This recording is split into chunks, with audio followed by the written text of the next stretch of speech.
ghost train.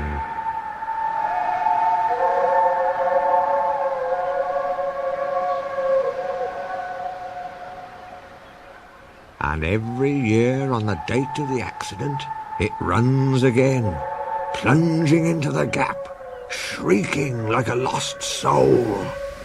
Percy, what are you talking about? The ghost train. Driver saw it last night. Where? Asked Thomas and Toby together. He didn't say, but it must have been on our line. He says ghost trains run as a warning to others. Oh, he went on, it makes my wheels wobble to think of it. Pooh, said Thomas. You're just a silly little engine, Percy. I'm not scared. Thomas didn't believe in your ghost, said Percy next morning. His driver laughed. Neither do I. It was a pretend ghost on television. Percy was disappointed, but he was too busy all day with his stone trucks to think about ghosts. That evening he came back, light engine, from the harbour. He liked running at night. He coasted along without effort, the rails humming cheerfully under his wheels, and signal lights changing to green at his approach. He always knew just where he was, even in the dark. Crow's Farm Crossing, he chunted happily.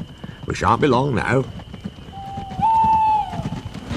Sam had forgotten that Mr. Crow wanted a load of lime taken to 40-acre field. When he remembered, it was nearly dark.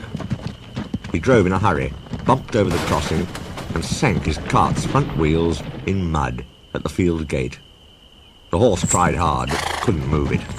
The cart's tail still fouled the railway. Sam gave it up. He unharnessed the horse and rode back to the farm for help. There's still time, he told himself. The next train isn't due for an hour. But he'd reckoned without Percy.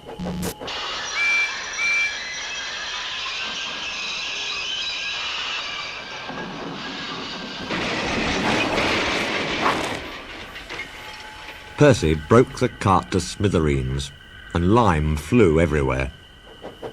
They found no one at the crossing, so went on to the nearest signal box. Hello, said the signalman. What have you done to Percy? He's white all over. Percy's driver explained. I'll see to it, said the signalman. But you'd better clean Percy, or people will think he's a ghost.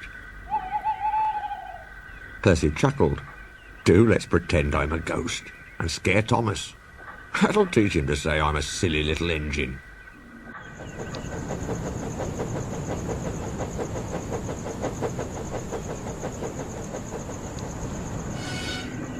On their way, they met Toby, who promised to help.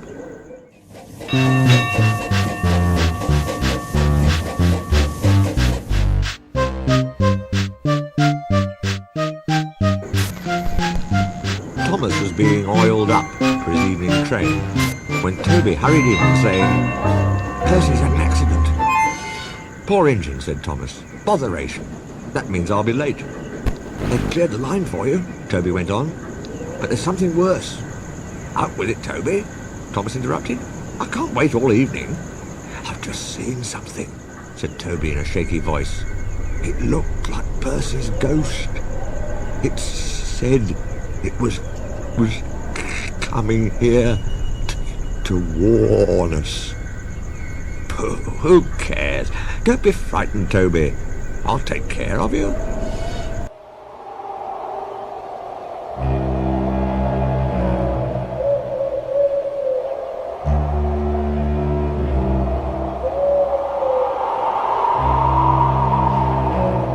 Percy approached the shed quietly and glided through it. Peep! Peep! Peep! Peep! Peep! Peep! He shrieked. As had been arranged, Toby's driver and fireman quickly shut the doors. Let me in!